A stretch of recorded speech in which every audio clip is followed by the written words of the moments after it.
Well, welcome back to another episode of the Gone Bush podcast. As usual, I am Rocky and this is... Yeah, it's Froggy. And before we get into this week's topic, there's just a few things that we've been talking about. We thought we'd save and go on the podcast. So, as I'm sure many of you are aware, that Elon Musk bought Twitter a few months back now. Got my headphones on. Oh, Hang yeah, on a you're sec. this guy. Yeah. Hang on, I can't hear you. I can't hear. Oh, you got it now? I can't hear. You actually can't hear, or are you just messing around? Oh, hang on. Oh, this guy. Oh, that's right. Now we're right. It's okay. I got it. Yeah, we're right. Sorry, go on. And that's just the headphones, eh? Anyway, go on. All right. I'm sure you all know he bought Twitter quite a few months ago and he's now renamed it X. Something I didn't know until very recently, and Froggy here didn't know it either until I just told him. I didn't know the reason that he bought Twitter, which actually turns out. So he knew that Twitter had been censoring some of the posts that were being put out there, and he asked for their records and they wouldn't give it to him. So he bought the bloody buggers and found that information, and I believe he stopped all censorship straight away. But we're just sort of saying that Elon Musk, if you had to have a top 5 of the smartest people in the world, he would definitely rank near number 1. But of all people out there, there's some really great people out there. There really is. Bill Gates tries to be a good guy. I can't think of any others off the top of my head. Nelson Mandela, Virgin Man. Yeah, Richard Branson. Yeah, that's another great Branson, example. nice another great person. Yeah. But he generally does seem like the two things he cares about most, the environment and the human species. He is really seems I haven't met him obviously, but from all the interviews I've seen of him, he seems to be one of the most real, caring human beings in the world. And then you could say, what's he doing about the pollution? Well, electric cars. Yeah, he's doing tons of things towards Dumb that. question. It's not even just electric cars, like the... So that's a great example of where we are with this guy. I can't remember the name of it, but one of his factories, I don't know if it's manufacturing just the Cybertruck or all of the cars, the entire factory is solar powered. It's just amazing. Mind you, just on that on that topic, it's funny we mentioned electric cars, how good they are. But at the moment, we've got a bit of a problem with the lithium batteries exploding. Ah, yes, catching on fire everywhere. Not just cars, in every area, and they've been banned left, right, and centre now around the place. Do we have to be worried about any of the ones we have? Oh no. Okay. What it is people are not treating them the way they should be. Like leaving them out in heat? There's a number of things that they're doing wrong, yes. In your pocket and charging it or something. So you've wrapped it in a warm blanket and then you're going to charge it. Oh, good God. Things like charging in the sun on the dashboard of the car. Even just leaving it on the dashboard of the car without charging it. So you've literally got to make a mistake putting stuff up. Sucking the voltage right down the guts out of it. Okay. Lithium hates this. Right. Well, because I sort of thought, of the people to speak to about this particular issue, you know all about batteries. Yes, so yes. You'll tell me whether or not the batteries we use a lot for all different things. Yeah. Especially Froggy, he flies RC planes and some helicopters. Yeah. So he knows all about that all stuff. into the lithium polymer stuff is worse than the lithium ion actually. So we know which ones are good, which ones are not good. Most of the ones we use are lithium ion. All the stuff that's been allowed for the general public for everything else is lithium ion because lithium polymer is not stable enough. Oh. Yeah, only us idiots that fly out of control stuff would only stupid enough to trust it to what we want it to do. But because, having said that, why do we use it? Because it's the most power we can get. Lithium polymer is the strongest power available, but it's not safe. Is there a very particular common use for lithium polymer and around the world? Mainly, at this point, it seems to be restricted now to RC aircraft. Oh, wow. Okay. I haven't seen polymers being used in very much as they started using it in phones. They were the ones that swelled up and started blowing up in people's pockets and on the aircraft. I remember that. They had the poly batteries in them and they stopped that very quickly, straight back to lithium ion. Yeah, right. Yeah, I remember those. Yeah. You get the batteries out and the label on it's just... And I think some of the hoverboards, they were blowing up. Remember the hoverboards? Is that what that was called? Yeah, they had polys in them and now they're back to lithium ion. Oh, right. So they just can't be trusted. When we have a problem with them at the airfield, we're at the airfield, in an open field, We've got fire extinguishers and everything ready in case we need one that explodes or catches on fire out and there's stacked it in the grass somewhere.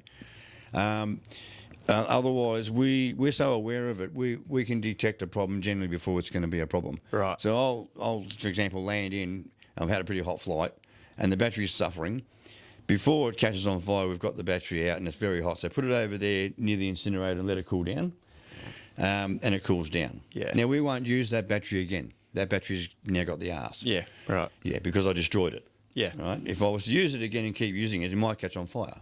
You can't trust that in a plane, right? Yeah, yeah. So that's where we are with it. But we need this power, Yeah. Polymers will give you 100 amps, whereas a nickel, a metal, would be 50 amps. Yeah, it's right. half the power. You know what I mean? Otherwise, it's twice the size battery for 100 amps, right? I mean, it's too heavy now. Yeah, okay. So polys is the lightweight, full power. That's why we use them in aircraft. Now, it just came into mind. I know I've mentioned the Osborne's podcast a lot, probably promoting their podcast more than I am ours. But I saw something really funny on it the other day. I've never heard of a dog doing this. So Kelly Osborne was talking about, I think it was a Chihuahua they used to have years ago. Had a very peculiar way of going to the toilet. Apparently what this thing would do was stand up on its front hind legs, like it was doing a handstand, back up into a wall, and shit right on the wall, so it sticks right on the wall and leaves a little nugget there. Yeah, and they piss like that too. Yeah, it wouldn't go outside. Yeah. It would always just up on its back legs, back into the wall, and leave a little Hershey's kiss. A little Hershey's kiss on the bloody wall. Right. Well, that's normal for Chihuahua species to do that. Really? No, all of them do that. Just not so much the crap, but they all piss like that. Piss up against a tree. They put their back legs up the tree and piss backwards. I mean, I'm sorry to Chihuahua haters, but that's just another reason they're one of the stupidest dogs, and they don't shut up. That's unique to the species, but I haven't heard of them having a shit like that. I think That's most just Chihuahuas, weird, isn't it? Yeah, shit, normal way. But I don't know what it is about their home. Yeah. I'm not surprised that you've got one that shat like that because I don't have it. Yeah, well, someone had it. Yeah. But I'm not surprised because they do piss like that. Well, even I remember the Osborne's TV show, which was years ago. I don't know if it's I'm going to guess it's probably the fact they really aren't very good at training their animals. But all throughout the show, all the animals would shit and piss all over the house. So I'm guessing they really aren't very good at training them. This is the Osborne, so Ozzy and his family. Oh, well, yes. Well, by the look of it, it doesn't look like it, no. No, because the amount of times in that show you saw Ozzy go, "Fucking Jack, did the fucking bulldog shit on the fucking carpet again? You fucking can't clean it up, Jack." It was always Jack's dog that would shit in Ozzy's room. Right. But you'd see it everywhere. They had good 6, 7 dogs. There's shit everywhere. It's fucking insane. The house would stink. Yeah. Although with the amount of, having said that, with the amount of weed Ozzy was smoking back then, the weed probably killed the smell. Yeah. Even through the podcast, when they say something from back in the day, and he goes, "Oh, I don't remember that. I was probably stoned." Yeah. He always says that. Yeah. I was probably stoned. Which is kind of interesting that he'd been smoking all those years, and even still, he would still get stoned from the weed. He hadn't built up his tolerance to it, unless he was smoking so little throughout the day or whatnot. But he was a huge stoner. So I wonder how he was able to keep actually getting stoned, because we know from people who've smoked and past experiences that people who've been smoking long term don't generally get stoned anymore. It kind of acts like a... No, yeah, you still get stoned. You don't get that when you first smoked stoned. Yeah, no. It's like cigarettes when you first smoked, right? You had that head rush. Yeah, I was going to say, because it doesn't give you the nearly light... passed out in the fucking back behind the cellar shed at school. Yeah, well, it doesn't give you that light feeling. Or but after some years, it's very different. I think you just get that. I needed some nicotine. Now I feel good. Yeah, I was going to say. I think at a certain point, and I think Mel's like the same. Yeah, it reaches a placebo point. I think eventually. Yeah. So they just smoke and they only get to a certain stone. That's it. Yeah, exactly. You stay there, you know. I think that unless it's Yeah. because of all the other drugs he was pumping in as well, that he was able to get something out of it. I don't know. But yeah, I just found it odd that he'd been smoking that many years and he was still able to get stoned. Anyway, so let's get on to today's episode topic. Yeah. I got to put this pen down because I keep bloody playing with it. Today's topic is Australia in the 90s, which for me, that I was born in 1990, so I grew up in the 90s. Craig was, hold on, don't tell me. Let me try and figure it out. Early 30s. Yeah, oh no, I was 73 in the 90s, so that means how old am I now? I was 30 years ago. No, in the 30s, yes, sorry, I made a mistake there. I did make a mistake. And beginning at 1990, were you still at Holden or were you at Foldings at this point? No, Holden, I think. When did you leave? No, that's not right. When did you leave Holden? We've been at, I was probably at the aquarium. By that point, yeah. Because was it 90 that you left Holden or was it 80s? No, 80s. 80s? Yeah. Oh, okay. I Then know, aquariums and then Foldings. Yes. Worked for the aquarium for like 5 years or something. And for those who don't know, Foldings is a chemical laboratory company. Pharmaceutical company making cancer drugs. And it's fun. basically a laboratory. Cancer drugs, yes. And other stuff too. Yeah, cancer drugs that don't really do anything. Cancer drugs and painkillers. Does Foldings still exist? Painkillers is cancer related. Does Foldings still exist? No. No. No, it's owned by Hospira now. So it was taken over by Main Nicholas, bought it. Okay. Then they sold it to someone else. I forget the name. And then Hospira bought that. Ah, right. So it's been sold three times since I left. Yeah. And originally it was David Bull Laboratories.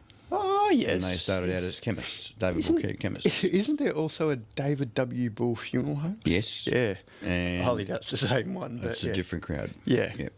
Very different crowd. Well, that's why they called it W. Bull.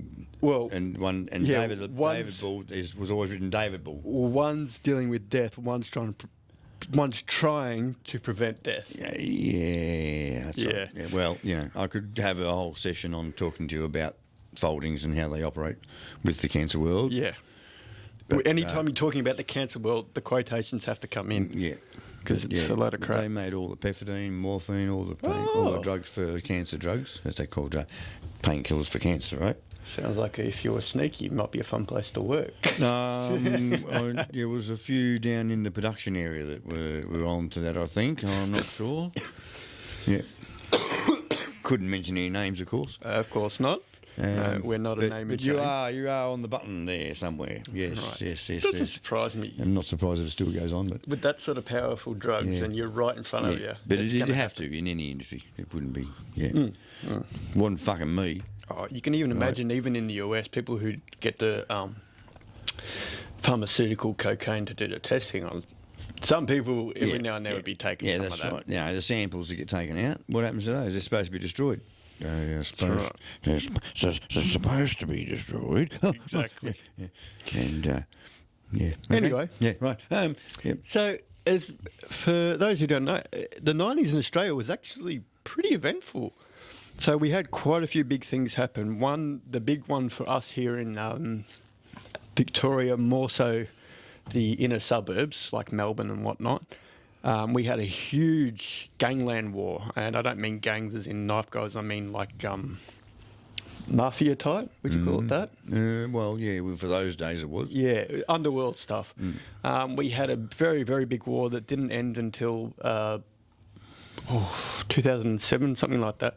It truly ended when the leader of one of the gangs, Carl Williams, was murdered in prison, and frankly, no one aside of his family actually cares about that because with all the shit he did, he deserved to die.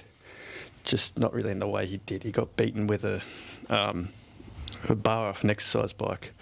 Another guy called Matty Johnson beat the shit out of his head. So that was huge, and there was death everywhere. Majority of the people who were getting killed were gangland members, so that was the sort of right thing. But eventually, members of the public were hurt. In one particular instance, in 1995, there was an instance at a sports bar in Melbourne where a bloke called, both of these guys are dead now, a bloke called Alphonse Gangitano and Jason Moran went into a sports bar and literally beat the crap out of everyone, put a cue stick into a African guy's eye. It was really bad. Right. And it was all pretty much what ended it was most of the members of the heads of the gangland families and gangs were all dead. Really, forgetting his name, Carl Williams was truly the only real big survivor of that war until he got killed in prison. But other than that, they're all dead except for Tony Mockbell, who was a big cocaine guy. He fled Australia, went to Greece, all these countries, and there's been a show about it called Fat Tony and Co. And eventually we were able to extradite him from Greece and get him back and put him in jail, which is where he is now. So that was a big thing. There was always police going. If you lived in the inner suburbs of Melbourne, you were always hearing sirens. And unfortunately, sometimes you were hearing gunshots. Another big thing that happened in Australia, which was actually towards the end of the 90s, it was 1999. And I'm sure you would remember this very, very well. I remember it on the TV. I don't remember seeing it in the world. You would have. Which was we had GST introduced by Prime Minister John Howard, which he was an old bugger, but he's probably one of our better Prime Ministers. No, John Howard was good. Yeah. He did a lot for Australia. He did. He was a very smart man. Yep. You got to be cruel to be kind, and that was his nature. And it was pretty much after that we went downhill with our Prime Ministers. Yeah, everything he did paid off. It did. In fact. So, funny thing, do you know what GST stands for? General Services Tax. Close. See, I always thought it was government standard tax. No. It's actually goods and services Goods tax. and services, sorry, tax. Yeah, I didn't know that. Yeah. Which basically, before that, we didn't have tax on items we bought from shops or whatnot. So because I was a kid, I don't really understand this. So the tax was now GST's introduced, the tax is automatically on it when you buy it. What was the difference before? I think the... Did it make a difference to the average homeowner? Oh, yeah. What happened was I think we're on 40-something% or 40% of wages tax or something. Right. And when they put the GST in, that went down to 38%. Oh, so originally you were paying higher taxes from your work pay. Yes. And now the government changed it. Right. Okay. Yeah, and that's how it got through Parliament as well. Okay, now that makes a lot more sense to me because I never knew what was different beforehand. Yes. Right, okay. And it made more sense to do it like that. So people had more money in their pocket, and it was their choice whether they spent on a new washing machine or not and paid the GST. So, yeah, that really was a fantastic idea, introducing GST. It really did. Well, because it worked out. in New Zealand and other countries, it worked so well. Oh, I didn't know New Zealand had it before us. Yes, they did. Interesting, okay. And other countries have it as well. No offence to New Zealand, but they were usually following us. No, they already had that. Yeah, okay, very interesting. And they had very low income tax. And actually, another point in how good a Prime Minister John Howard was, and also I think it was the same year, was we had the Republic referendum. Mm-hmm. There was all this talk about becoming a republic, separating from the Commonwealth, the Queen, or King now. I'm not going to acknowledge her as a monarch. No, I mean, the King's great. I reckon he's good. Charles? Okay. He's an environmental person. Well, yeah, but I liked his mother better. Oh, well, yeah, okay. Yeah. She was a better person. Yeah, but Charles is more direct. And he is. But there's no negotiation we're doing this. He looks like a little punce. Yeah. Sorry, but... A little bit like a spoilt kid, really, yeah. But doing good things. Yeah, and I think it was the fact that, we pay so many millions of dollars to the Commonwealth and to the monarchy every year. For example, when the Queen had I can't remember which one. It was one of her jubilees. We gave her $100 million horse carriage of solid gold. Come on, the taxpayers should not be funding that. That's ridiculous. There was things sort of like that and other things we had to pay to them that we want to get away from the monarchy and have a president. So the talk had been going enough, and for years people have been calling for a referendum. Finally, John Howard listened, and in 1999 we had that referendum, and it was unsuccessful. So we stayed a part of the Commonwealth. Everyone said, yeah, we want to stay. Yeah.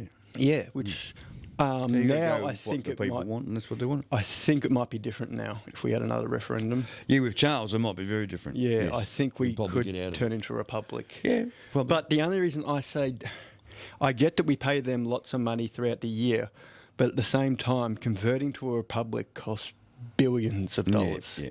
So should we really be putting our No, country through that when finances aren't great? No, that's the other thing. That's why- Financially, just leave it. That's why if we had a referendum, I would probably vote to stay a part of the Commonwealth. Yeah. Just because of how much it costs us and how much stuff has to change to convert. And we're all half English anyway, so it's not that bad. Not really anymore, but... Well, you are. Your genes are. Well, yeah, but now it's so blurred. It was, it's pretty much just European now. Yeah. So that was basically what happened in 1999. Around the same time, because I think it was mid-90s, we got the 2000 Games, Olympic Games. They gave it to us. So I think it was in 1997 or 98 we started building up Sydney, the Olympic Village. When it was more affordable to run them. Yes, exactly right. We'll jump into what he means in a second. But yeah, so they had the Olympic Village constructed and a whole new stadium constructed just for the Olympics. Now it's used for a variety of other things. But yeah, we first had the Olympics in Australia. We hadn't had them since 1950. I can't remember what year, but we had them in Melbourne. That's long before either of our times. Oh, well. Yeah. 12 years before your time. Yeah, no, I was 18 then. Yeah, right. Actually, no, my dad was still younger than that. So, yeah, that was really cool. And the torch, the relay. The thing I loved most about the Sydney Games, and this was because my dad worked for Ansett, so I really loved the planes, but there was, I think it was 3 planes. There was a 737, a 767 and a 747, which we didn't have, I never got to see or go on because that's based out of Sydney. The other 2 planes were based out of Melbourne. So some nights when Dad would let us go down, when it was quiet night at the hangars, we'd get to see those aircraft and with the ones with the paint on it. And I got a kind of cool story from it. There was, the 737 had the 3 Olympic characters, Millie, I can't remember the rest. They were an echidna, a platypus, and probably a koala. They had the 3 of them painted on the aircraft. And so they set this little thing up for me to make me think I was doing something that I wasn't. But there was this guy, I can't remember his name, but I always thought he looked like Jeff Kennett, which was a former premier of ours. So they'd set up, they had this bucket of yellow, what I thought was paint, and a roller. And they said, do you want to paint part of Millie on the plane? And I said, oh, yeah, that'd be awesome. I get to paint this plane. It's going to fly everywhere. Everyone's going to see it. Yeah, okay. Later on, find out it was just a water-based thing that they could hose off the aircraft later on. Right. But they were just trying to make me think I'd taken a part in doing that aircraft. So that was really cool. And then it turned out later on, in mid-1999, I actually got to go on the plane and fly to Queensland on that plane, on the 737, by myself, which was really cool because it turned out the pilot was a family friend. We didn't know that. And once we're in the air, one of the, what are they called? What are they called? They're like the waitresses on the plane. Air hostess came and got me and said, would you like to come up into the cockpit? I go, oh, yeah. And I get in there and it's a family friend, Eric. Oh, it's you. He said, you want to stay up here for the whole flight? I said, oh, yeah. So there's a seat right next to the door. I can't remember what it's called. And there's all panels behind you, so you can't lean back. But he said, this is where you can sit until we're getting right near the airport, and then we'll have to take you back to your seat because you can't stay in here when we're landing. He said, but whilst we're up in the air, you can stay in here with us. And it was cool, the whole flight up there. I was sitting in the cockpit with them and they were telling me what they were doing and where we are. And really cool. Not many kids would get to have that experience. No, I had to wait till I was freaking 50 before I got back. You would have loved to have done that, wouldn't you? Well, I got to do it over Bass Strait when one trip in onto the air show one time. That was with Ron? Yeah, with Ron, yes. And they let you take the controls? Yeah, I was able to take the controls in the captain's seat. Yeah, I remember he said... It was pretty good. He was sitting in the back, wasn't he, Ron? Yeah. He said when he gave you the controls, you were like a little kid in a candy shop. Yeah. I couldn't believe he gave it to me. The smile on your face and you I would have liked to have seen that. And he asked me to bank it over so that all the passengers could see the Abel Tasman on the water. Wasn't that... Didn't you meet us there? Yes. Me, my brother and Anthony? I think so. Yeah, and his wife. You drove in. Yeah, I remember we got... Poor suckers. So sunburnt. Yeah. Never before that bad. It was just your arms, your head, your Yeah. legs, everything burnt to a crisp. Yeah, no. There were the days when we flew in, that's right. Yeah. All right. So we can't do that anymore. Yeah. So yeah, that's a pretty cool experience. You got to have the controls of the plane. I wouldn't say you were necessarily in full control because he would have taken back if something went wrong. Well, Your pilot. I was in full control most of the time because I could feel when he was pulling. Yeah. So yeah, he Yeah. was still on the controls. Only right. a couple of times. Yeah. Okay. Yeah. So yeah, that's a pretty cool experience to Yeah. have. I got to ride in the cockpit. You got to actually have. I don't think they would have ever let me have the controls of a 737. No. No. Yeah, but I was quite thrilled with that. Yeah. Mm. So let's go a bit further back. Well, let's do this. We'll go backwards in time. Mm. So we're at 1999. Otherwise, before then, the only time my old man took me to some air event. Oh, the old RAAF air shows. Well, no, worse than that. Poor man's air shows. Watching the Cestas come in at fucking Moorabbin Airport. It's not even an air show. For You about just- half an hour until we get sick of it, He and then just we took fucking you go down home. there and told you it was an air show. Yeah, we'll go and watch some aeroplanes. What do you reckon? And yeah, okay, all right. Anyway, it's still fun, but Yeah. and then I'll find out later on when he retires and everything, and we're all grown up. Now he goes down to fucking Tooradin, and he gets free fucking flights every now and again. So they ask me if he wants to go for a flight. Oh, fucking where am I? You know. Anyway, go on. Sorry, Anyway, I just had to mention So that. yeah, we're going to go back in time. Actually, that one I'll get to later because it won't make sense if I say it now. Mm. So this was, I did not know it took this long, and I don't know when other states legalised this, but in 1990, just lost it, 1997, Tasmania finally legalised homosexuality. Oh, I did yeah. not know it took that long, but I also don't know when, it doesn't because I couldn't say it, when the other states legalised it. Were we before or were we after it? Did we really take that long to legalise it? I don't know, but you would have thought people with two heads would have more fucking brains than that, wouldn't you? Two heads? From Tasmania. Oh, No, I'm just joking. we no offence to Tasmanians, but it's an Australian thing that we hang crap on Tasmania like the Americans do with the southern states. Yeah. Some people would say they're all inbred. Yeah. You know, two heads. It's not. It's only the fish down there that are like that. And so, pretty much, aside of something a bit later on, that not much else happens in Tasmania. No, that's about all they do anyway. You can understand why it's happened. Oh, right, yeah. So, and then we had a sad thing in 1997. A very popular band in Australia, and I think somewhat worldwide, In Excess. Their lead singer, Michael Hutchins, overdosed, I believe, on heroin and died. Yeah. That was I remember that when that happened. I was 7 years old, and it was the same year as Princess Diana died. It was all over the media exactly the same way Princess Diana was. It was just like Australia. I'm a kid, I don't know. It was like Australia's heartbroken at him dying. It was a really big event for a singer's death. It was quite surprising how much. Yeah, and every other band started having less, just so that it didn't happen to them, you know. Smart ass. Yeah, that's the other funny thing. Around this time, the Monica Lewinsky scandal happened. And I remember it being on the news, but I also remember the general opinion of the Australian public was, yeah, I don't give a shit. You got a blowy. Nice one. We didn't give a shit, but there was just a huge, big blow up in America, but we're sitting here going, it's got nothing to do with us, and he got a blowy. Oh, well, good on him. Yeah. We really didn't care. Yeah. So I found that always kind of funny.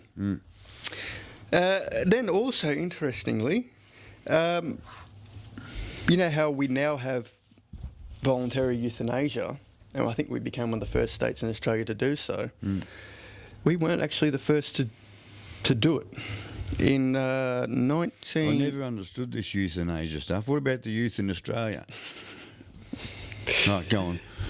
Actually, in 1995, Northern Territory briefly legalised it, and then they quickly banned it again. But yeah, they were actually the first ones to legalise voluntary euthanasia, which I'm guessing it wasn't all open for, like it was the same we have here. You've got to have a terminal illness to get it. You can't just go, I'm sick of life, give me the euthanasia. You can't do that. But then we get a little bit further back. Yeah, I applied for that, and they rejected me because I've got 3 terminal illnesses. You only allowed to have 1. Anyway, Right, go on. the next event was a huge game changer for the Australian public. It was in 1996. It was at a place called Port Arthur in Tasmania, which is an old prison, which is now a tourist destination, and was at that time too. A young man by the name of Martin Bryant, I can't remember what gun he had, went and there was a massacre. He went and killed a whole bunch of people. In Australia, we never had something like that happen ever before. Something's telling me it was an AK-47, but I can't remember if that's right. Yeah, I think it was. No, I don't think it was a fully automatic rifle. No, I think it was a bolt action. Something like that. Yeah. Yeah. But there was something to be grateful from that event. Our government didn't stuff around. We straight away changed the gun laws. From now on, only farmers and whatnot, and yeah, you could get a license for a 22. Everyone can get a license for a 22, but it's restricted as to where you can shoot them. If you want to get a handgun, you can only you have to be a part of a handgun club, and you can only shoot it at their range. Mind you, I think they have gone a bit too far when it comes to gel guns. Yes. In Victoria. Yeah. That we'll get to another thing. Yeah. We fucking responded pretty. Fucking everything. You can't even have a fucking. You're allowed to have a blunt knife. That's it. You know, a bread and butter knife. But anyway. Yeah. Yeah. So our government didn't stuff around, and it wasn't like we started saying, "All right, you've got to dump your guns." What we actually had was an amnesty, where the government bought back the weapons. So most people turned their weapons in. Some people who didn't have a registered weapon didn't turn it in. I know some of those people. Yeah, not everyone did. No, you know, a lot of people had more than 122. Yeah, back in the day. some people like their guns. So you can still get them, but since we've had absolutely no massacres in Australia involving guns because of the way we changed the laws.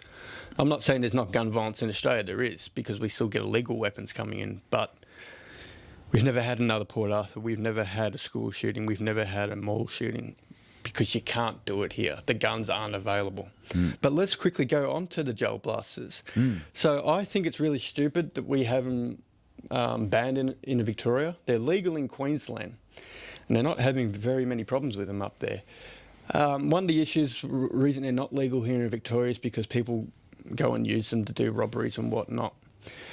But there's a few points on that. One, I say we should introduce licensing, because people, just a registration would be enough. Because people like Not so us much a who license. want to go and play with them literally want to do the right thing and play with them what they're gel designed gun for. could be registered, not licensed. Yeah, whatever. Yeah. So long as there's a way of tracking who's got what gun. It's like the drone stuff. You know, these drones. Yeah. You buy a new drone these days, they're supposed to be registered.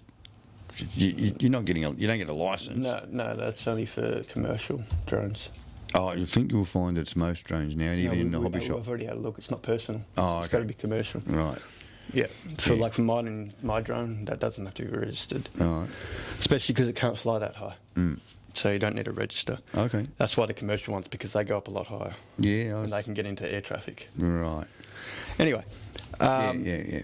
So yeah, and the other thing is, yes, we should. I would be fine getting registering my gel blaster, or getting a license, because I wouldn't be doing the wrong thing.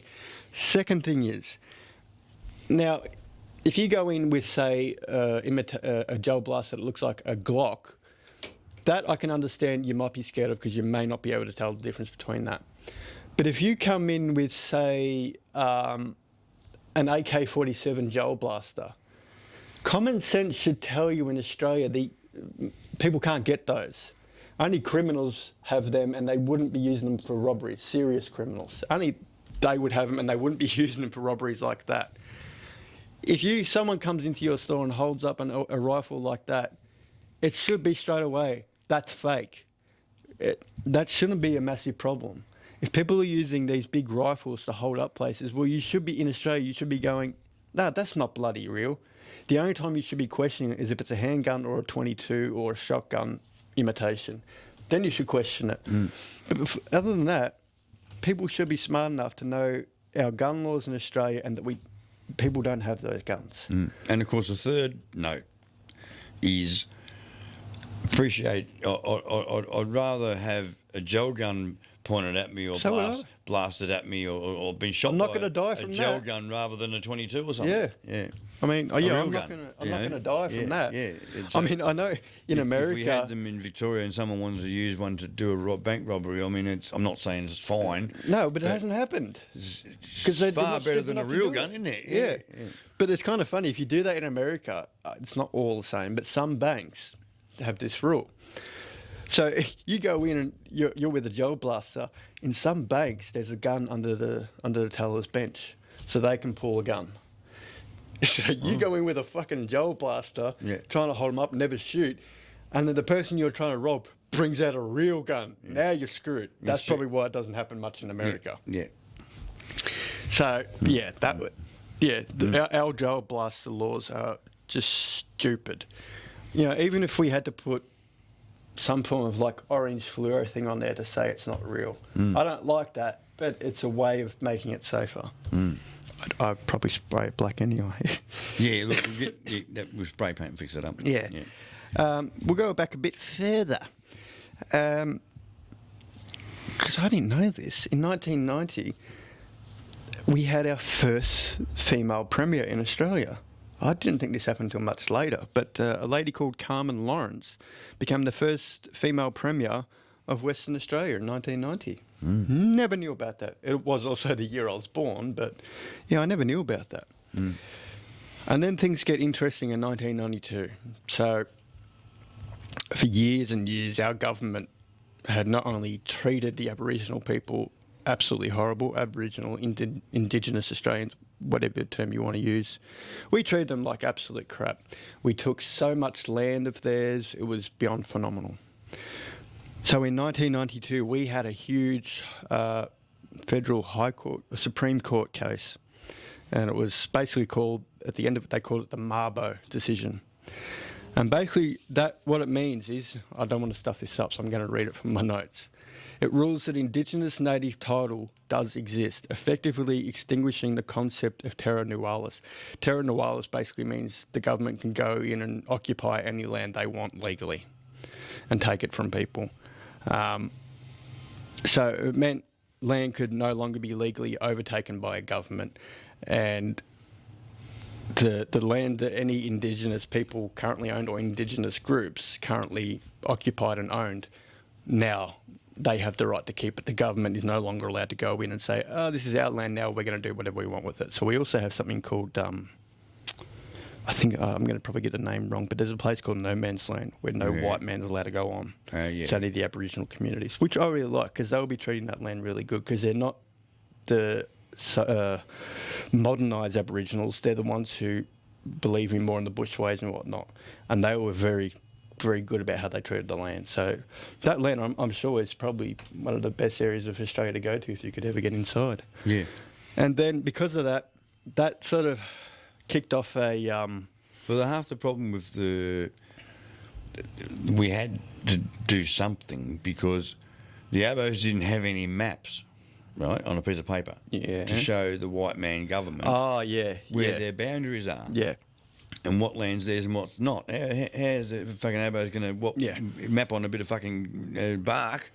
But so that was half the trouble. That event basically got a ball rolling on... So, the Abos said, well, no, this is all our land. It's all our land. No, it was. Well, that is one thing. But the Mabo court case got the ball rolling on putting a light on how we've treated Aboriginals throughout the past 100 years. Yeah. And it came in 1999. We're lucky we've got as much land as we've got that we didn't negotiate it, but that we've ended up with. Just lucky, right? Because really, it's not. We didn't buy that land. We just took it.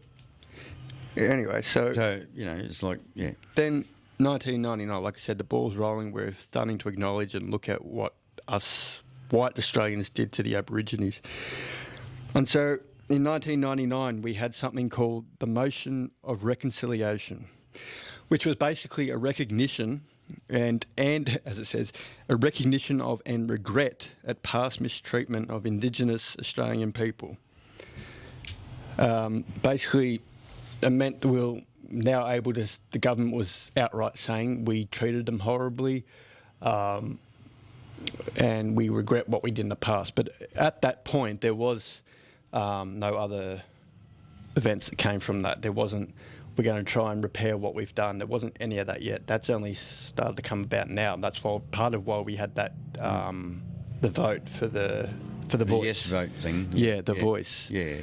Which is a shame because that didn't pass. Well, apparently that's going to get going again. It wouldn't surprise me because it was just so many lies out there on the no side. Yeah, there was. They were saying it's going to divide us, and no, we haven't been listening to them ever.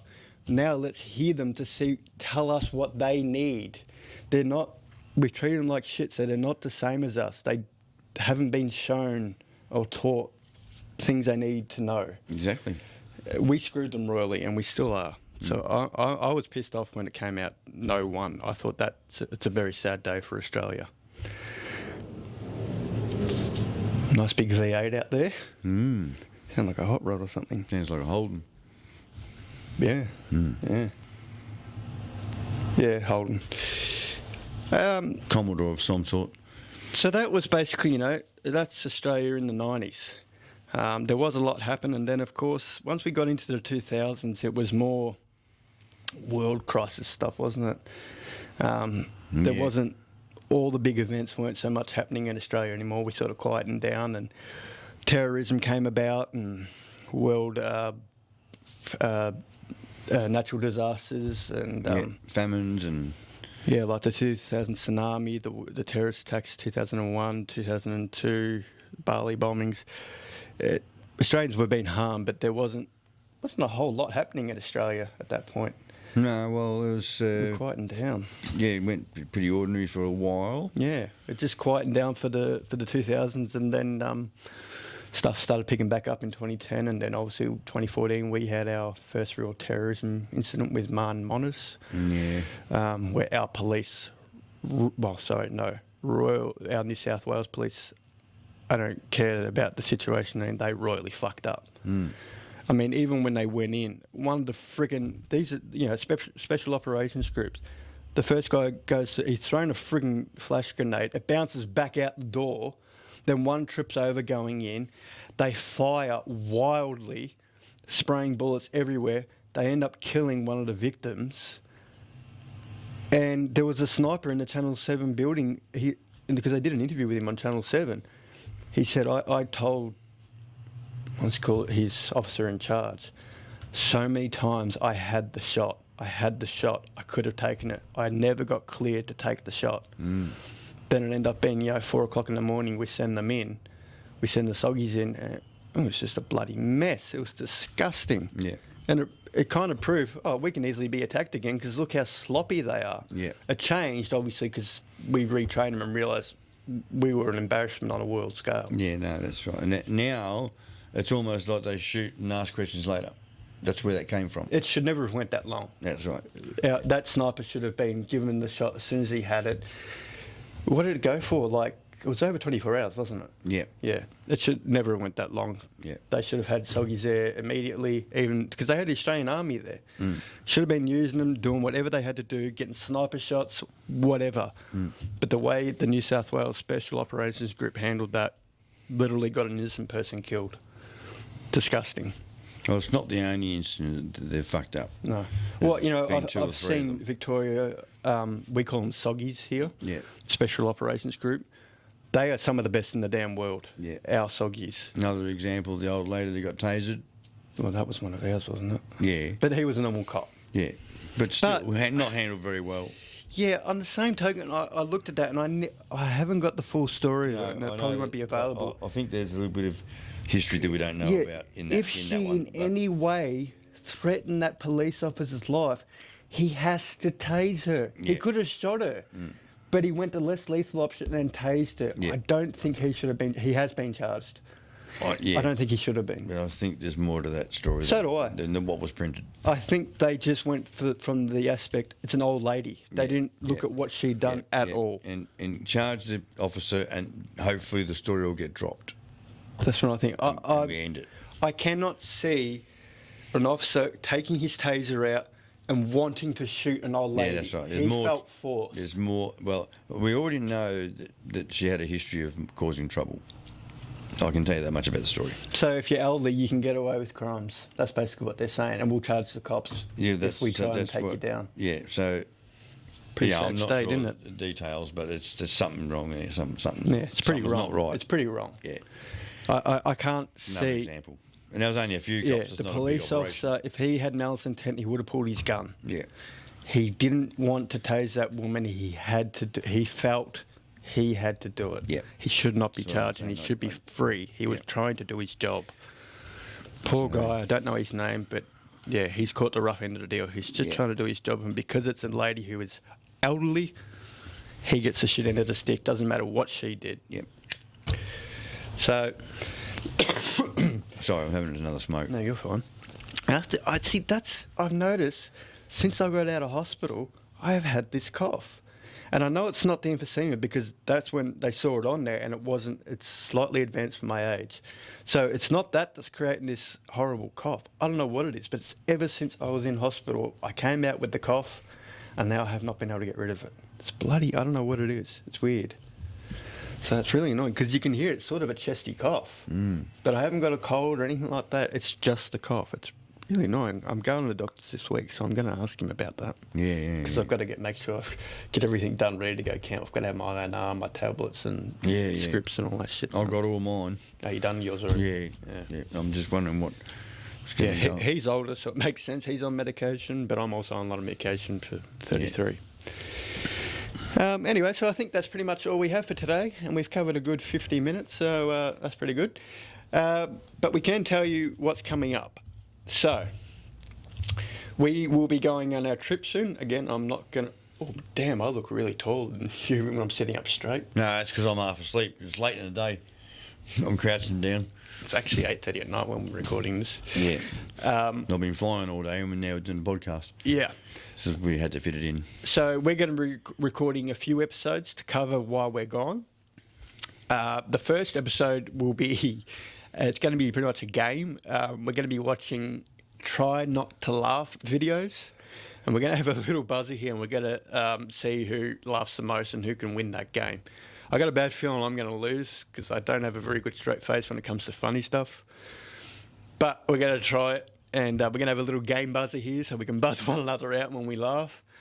I thought that'd be something fun to do. And then the episode after that... seeing as we're heading out into the bush and it's now summer in Australia and we're expected to have a bad bushfire season, we thought it'd be apropos if we did an episode about some of the Australian bushfires and basically talk a little bit about how it's ways to be safe and if you're out in the bush, what you should and shouldn't do and what happens if a fire does happen. And there's a lot we can tell you about that because we've done the research and we know from being out there what happens in an emergency if you need to get out. So we know all that sort of stuff and we can tell you about that. So we thought that's probably pretty appropriate considering the episode after that will be the Gone Bush episode, a Gone Bush podcast out in the bush. And then we'll also be having an episode of Gone Bush, which will be Froggy showing you a lot. Whether it's the animals out there, whether it's stuff about camping out there, whether it's stuff about the flora and fauna out there. There's a lot he's going to show you on that. So we've got a lot coming up, and a lot of it's pretty exciting. I cannot wait to get out there. I can't wait to show my teeth on camera. So really, really excited. We've got really good stuff coming up, and I actually think the Gone Bush podcast episode we film out there may actually come out on Christmas. Probably will actually. Yeah, I think it may come out on Christmas Day. I might pick it for that. I'm not sure. I'll let you know when we get a bit closer because I'm not too sure about dates yet because Froggy's only out there for a certain time.